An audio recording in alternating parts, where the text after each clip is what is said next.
Assalamualaikum warahmatullahi wabarakatuh. Salam sejahtera untuk kita semua. Semoga kita senantiasa dalam kesehatan dan perlindungan dari Tuhan Yang Maha Kuasa. Semoga kita selalu bersemangat dan diberikan keberkahan dalam menjalani aktivitas-aktivitas kita. Berjumpa lagi dengan saya, Khairunisa Arifah, dalam video seri pembelajaran akuntansi keuangan menengah 1. Materi yang kali ini akan kita diskusikan adalah materi mengenai penilaian persediaan dengan pendekatan berbasis arus biaya atau arus kos persediaan. Persediaan itu merupakan bagian dari aset yang ini nantinya akan dijual sebagai aktivitas utama bisnis perusahaan atau berupa barang yang akan digunakan untuk produksi yang akan dijual. Biasanya persediaan yang memiliki persediaan itu adalah perusahaan dagang atau perusahaan manufaktur. Kita lihat perbedaannya. Di sini kalau untuk perusahaan dagang semacam Carrefour, persediaan itu hanya ada satu, yaitu persediaan dagang. Sedangkan untuk perusahaan manufaktur, misalnya untuk Nissan, persediaan itu nanti bisa terdiri atas 3 akun, yaitu persediaan barang dagang dan barang jadi, barang dalam proses, dan persediaan bahan baku. Berikut adalah arus kos persediaan yang dijadikan sebagai asumsi dalam penilaian persediaan. Kos persediaan itu nanti terdiri atas persediaan pada awal periode, kemudian ditambah dengan kos barang yang dibeli sepanjang periode operasi, itu nanti akan menghasilkan kos barang yang tersedia untuk dijual. Ketika barang yang tersedia untuk dijual ini terjual kepada konsumen, maka kos barang akan menjadi harga pokok penjualan atau kos barang terjual. Sedangkan untuk barang yang belum terjual, itu nanti akan disajikan dalam persediaan akhir untuk persediaan. Ada 2 jenis sistem untuk mencatat persediaan ini, yaitu sistem perpetual dan sistem periodik. Sistem perpetual itu nantinya ketika terjadi pembelian barang dagang, barang akan didebit ke akun persediaan. Apabila ada biaya angkut, itu nanti juga akan dimasukkan ke dalam persediaan. Retur dan potongan pembelian serta diskon pembelian juga akan didebit ke persediaan. Nantinya ketika barang itu terjual, maka kos barang terjual akan didebit dan persediaan akan dikredit. Perusahaan perlu untuk membuat catatan buku besar pembantu yang menunjukkan jumlah dan biaya dari setiap persediaan yang ada di gudang perusahaan. Dengan sistem persediaan perpetual, nanti akan memberikan catatan berkelanjutan atas akun persediaan dan harga pokok penjualan. Sedangkan untuk sistem periodik, setiap perusahaan itu membeli barang dagang, itu nanti akan didebit ke akun pembelian, lalu persediaan akhir ditentukan dengan penghitungan fisik untuk menentukan berapa saldo akhir persediaan, lalu harga pokok penjualan atau kos barang terjual ditentukan dengan perhitungan sebagai berikut. Persediaan ditambah dengan jumlah pembelian bersih, sehingga kita punya barang yang tersedia untuk dijual, dikurangi dengan persediaan akhir, sehingga didapatkan harga pokok penjualan atau kos barang terjual. Berikut adalah perbandingan kasus ya untuk membandingkan sistem periodik dan perpetual. Misalnya di sini ada perusahaan dengan transaksi sebagai berikut. Ada persediaan awal, pembelian di selama periode, penjualan selama periode, dan persediaan di akhir periode. Kita lihat perbedaan pencatatan persediaan ini dengan menggunakan dua sistem yang berbeda. Untuk perpetual, pembelian itu nanti dicatat ya dengan debit persediaan dan kredit utang dagang apabila ini secara kredit. Kemudian kalau terjadi penjualan, maka perusahaan akan mencatat piutang dagang dan pendapatan penjualan apabila penjualan ini secara kredit. Kemudian perusahaan juga akan mencatat pengurangan persediaan dengan debit pada harga pokok penjualan atau kos barang terjual sebesar kosnya. Sedangkan untuk akhir periode, ketika perusahaan menghitung persediaan akhir, tidak ada jurnal dan saldo akhir persediaan itu nanti akan ditunjukkan dengan catatan pada buku pembantu. Sedangkan untuk persediaan periodik, ketika terjadi pembelian, maka pembelian ini akan dicatat pada akun pembelian dan kredit utang dagang. Ketika terjadi penjualan, perusahaan hanya akan mencatat piutang dagang dan pendapatan penjualan dan tidak ada jurnal untuk mencatat kos barang terjual. Namun pada akhir periode, ketika perusahaan menghitung persediaan akhir, maka dengan sistem periodik perusahaan akan mencatat semacam ini. Persediaan akhir berdasarkan penghitungan, kemudian perusahaan menghapus akun pembelian dan persediaan awal, lalu perusahaan akan mengakui harga pokok penjualan atau kos barang terjual. Pengendalian persediaan itu sangat diperlukan bagi semua perusahaan untuk memverifikasi secara periodik adanya catatan persediaan dengan melihat jumlah, berat, pengukuran aktual disesuaikan dengan jumlah perhitungan yang dibandingkan dengan catatan persediaan yang rinci. Oleh karenanya, perusahaan itu harus melakukan penghitungan fisik persediaan mendekati akhir tahun fiskal perusahaan terkait untuk melaporkan secara benar jumlah persediaan di laporan akuntansi tahunan. Kemudian untuk menentukan kos barang terjual, di sini perusahaan harus mengalokasikan kos semua barang yang tersedia untuk dijual di antara barang yang sudah terjual atau digunakan dan barang yang masih ada di tangan. Dalam hal ini, penghitungan kos barang terjual itu kita hitung dari persediaan awal per 1 Januari, ditambah dengan barang yang dibeli sebesar kosnya selama tahun atau periode berjalan, sehingga kita dapatkan kos barang yang tersedia untuk dijual, dikurangi dengan persediaan akhir per 31 Desember atau per tanggal pelaporan, sehingga kita dapatkan kos barang terjual selama tahun berjalan. Nah, sekarang untuk menentukan berapa kos persediaan dengan asumsi arus kos yang harus digunakan oleh perusahaan, kita mengenal ada beberapa metode arus kos, di antaranya yang pertama adalah identifikasi spesifik atau dengan menggunakan asumsi dua arus biaya yang bisa dilakukan dengan cara FIFO, first in first out, atau biaya rata-rata atau average cost. Berikut adalah perbandingan penggunaan ketiga metode arus biaya tersebut. Misalnya di sini perusahaan memiliki transaksi berikut dalam periode pertama operasi. Terdapat pembelian sebesar 2.000 unit, terdapat kemudian pembelian lagi sebanyak 6.000 unit, 19 Maret ada penjualan sebesar 4.000 unit, dan 30 Maret ada pembelian 2.000 unit, sehingga saldo akhir ada 6.000 unit. Berapakah kos barang tersedia untuk dijual?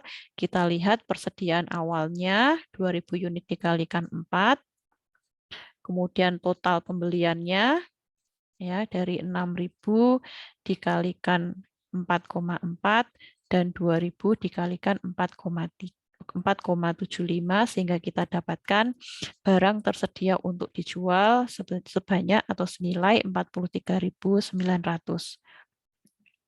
Dengan menggunakan metode identifikasi spesifik. Di sini metode ini digunakan dengan cara perusahaan memisahkan secara fisik barang yang telah dibeli. Kos barang terjual itu nantinya termasuk biaya-biaya atau kos item spesifik yang dijual.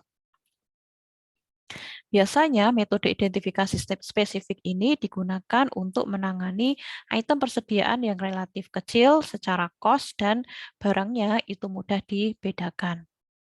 Nantinya dengan metode identifikasi spesifik ini akan mudah dalam mencocokkan biaya aktual dengan pendapatan aktual. Selanjutnya arus kos dicocokkan dengan arus fisik dari barang, dan hal ini akan memungkinkan perusahaan untuk memanipulasi laba bersih sesuai dengan kepentingan. Dengan contoh yang ada di sini, ya, jadi misalnya perusahaan terus memiliki persediaan 6.000 unit yang terdiri atas pembelian pada tanggal 2 Maret sebanyak 1.000 unit, ini, ya, dengan biaya unit 4 euro sehingga kita dapatkan biaya totalnya 4.000. Kemudian pembelian sebanyak 3.000 unit pada tanggal 15 Maret dengan biaya atau kos per unitnya 4,4 sehingga kita dapatkan biaya total 13.200. Kemudian pembelian pada tanggal 30 Maret sebanyak 2.000 unit dengan kos 4,75 dengan biaya total kos total 9.500 sehingga kita dapatkan persediaan akhir sebanyak 6.000 unit dengan total kos 26.700. Nah, kos barang tersedia untuk dijual itu sudah kita hitung pada bagian sebelumnya, 43.900 dikurangi dengan persediaan akhir sesuai dengan identifikasi yang dilakukan oleh perusahaan. Jumlah unit yang ada di sini dengan menggunakan identifikasi spesifik itu merupakan hasil identifikasian dari perusahaan spesifik unit mana saja yang tersisa di gudang. Sehingga pada akhir periode kita hitung kos barang terjualnya sebesar 17.200. Kemudian dengan menggunakan biaya rata-rata, harga item dalam persediaan itu berdasarkan biaya rata-rata semua barang yang tersedia selama periode tersebut dengan catatan barang tersebut sejenis.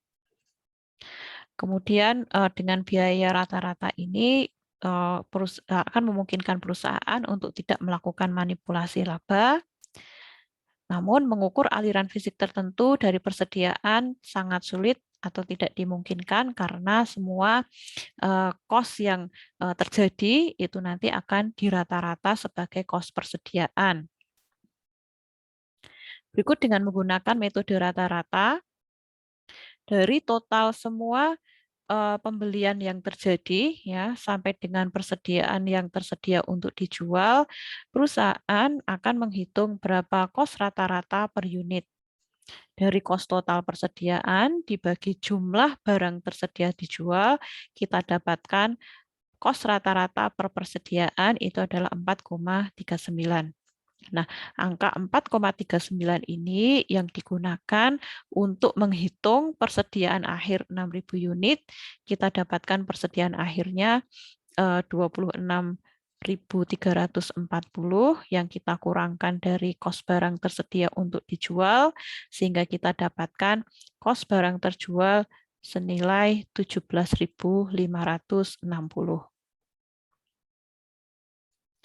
Kemudian ada juga metode rata-rata yang bergerak atau moving average. Di sini rata-rata kos persediaan akan disesuaikan setiap kali terjadi perubahan jumlah persediaan. Misalnya ketika terjadi pembelian, kita dapatkan rata-rata kosnya itu 4. Kemudian ketika ada pembelian selanjutnya 6.000 dengan kos 4,4, kita hitung rata-rata persediaan ya kos persediaan pada saat itu kita dapatkan 4,3 untuk 8.000 unit.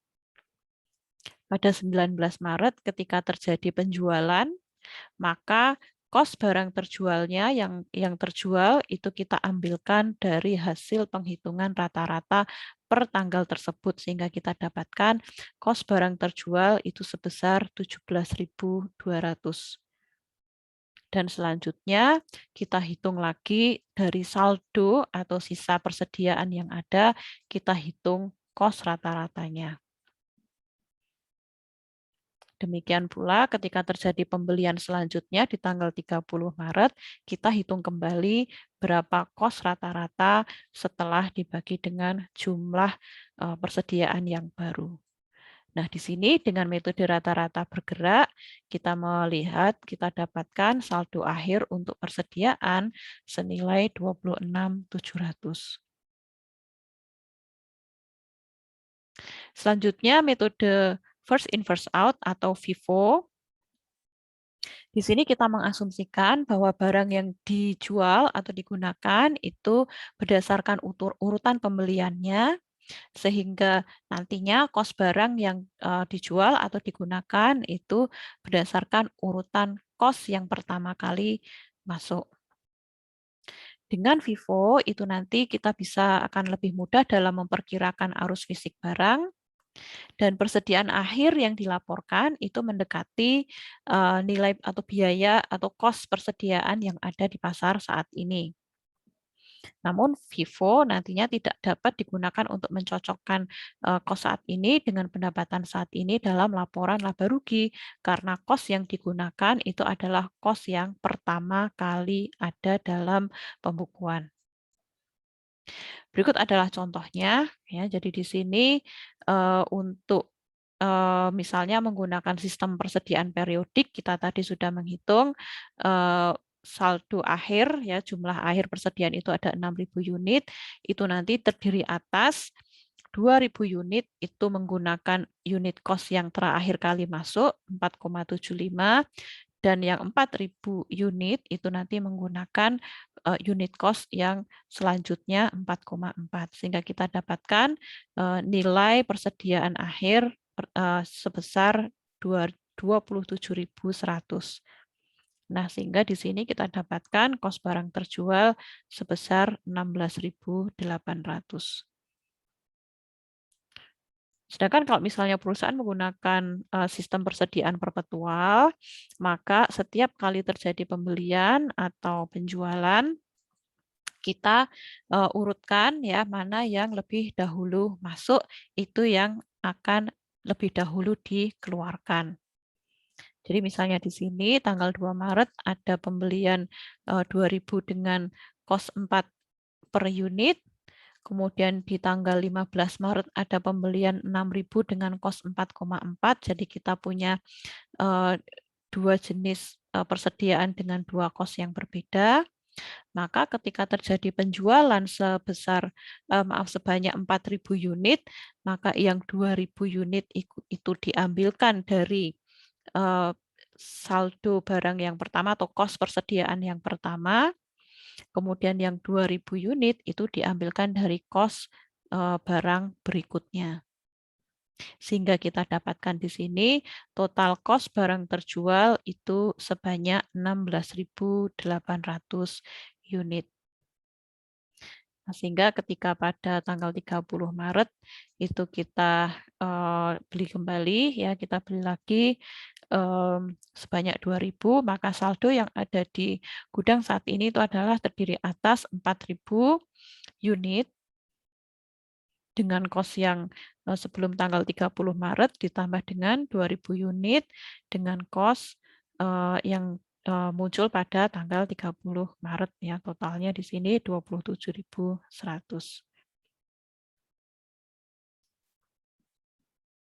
Ada beberapa kemungkinan kesalahan dalam penyajian persediaan. Ketika perusahaan itu salah dalam menyajikan persediaan akhir, maka dampak yang mungkin ditimbulkan dalam kesalahan ini adalah nantinya pada laporan posisi keuangan, akun persediaan akan lebih kecil disajikan atau understated, laba ditahan itu nanti akan lebih kecil disajikan atau understated, Modal kerja dan rasio lancar itu juga nanti akan lebih rendah disajikan atau understated. Sementara dalam laporan laba rugi, kos barang terjual itu nanti akan disajikan lebih tinggi atau overstated sehingga laba bersih yang dihitung itu nanti menjadi lebih rendah atau understated. Ketika terjadi kesalahan terhadap laba bersih ya karena adanya kesalahan dalam penyajian persediaan akhir dalam 1 tahun tersebut, maka akan diimbangi atau akan direcover pada tahun selanjutnya. Berikut adalah contoh ya salah saji pada persediaan akhir ketika perusahaan mencatat lebih rendah atau understate persediaan akhir, maka yang terjadi adalah eh, terjadi kesalahan ya di sini sehingga kos barang terjualnya itu nanti dicatat lebih rendah dari yang seharusnya. Laba bersih juga nanti akan dicatat lebih rendah daripada yang seharusnya. Maaf, tadi kos barang terjual dicatat lebih besar daripada yang seharusnya. Ya, dicatat 50.000 padahal seharusnya 40.000 sehingga laba bersih itu dicatat lebih rendah ya dari yang seharusnya 20.000 maka akan dicatat atau dihitung 10.000. Selanjutnya apabila terjadi salah saji dalam pencatatan pembelian dan persediaan, maka ketika yang terjadi itu adalah kesalahan dalam penyajian pembelian atau persediaan, yang terjadi persediaan itu nanti bisa understated ya ketika persediaan ini dicatat lebih rendah. Laba ditahan tidak berdampak karena hanya akan berdampak pada persediaan dan juga utang dagang. Nanti utang dagang juga akan understated atau lebih kecil dalam penyajiannya. Untuk modal kerja tidak berdampak karena akan teroffset ya antara persediaan dengan utang dagang, dan rasio lancar itu nanti akan overstated karena utang dagang itu dicatat lebih rendah. Sementara untuk laporan laba rugi dampaknya persediaan itu ketika persediaan itu understated ya atau dicatat lebih rendah, maka nantinya itu akan hanya akan mempengaruhi persediaan akhir saja, namun tidak berdampak pada kos barang terjual maupun laba bersih. Demikian pembahasan diskusi mengenai penilaian persediaan berdasarkan metode arus kos. Mudah-mudahan dapat dipahami dengan baik. Silakan Anda melengkapi pemahaman atas materi ini dengan membaca secara komprehensif materi yang ada di buku. Semoga bermanfaat dan semoga Anda senantiasa bersemangat dalam mengikuti pembelajaran mata kuliah ini. Terima kasih atas perhatian Anda. Wassalamualaikum warahmatullahi wabarakatuh.